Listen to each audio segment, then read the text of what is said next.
Versículo de número 1. Quem achou, diga amém. Amém. Quem não achou, grupo de ensinamento. Diz assim a palavra do Senhor. Naquele tempo, mandou o rei Herodes prender alguns da igreja para os maltratar. Versículo 1. Por aquele tempo, mandou o rei Herodes prender alguns da igreja para os maltratar. Lá no versículo 6.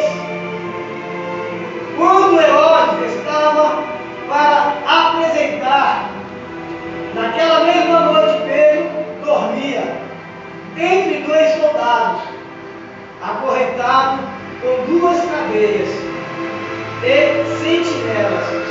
A porta guardava o cárcere. Amém?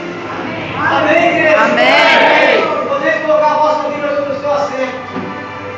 Pega na mão do teu irmão que está ao teu lado.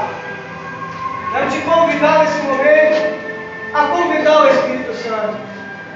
Eu quero te convidar nesse momento a abrir o teu coração e levantar junto com a igreja um clamor para que o Espírito Santo faça aquilo que Ele quer e precisa fazer em nosso meio.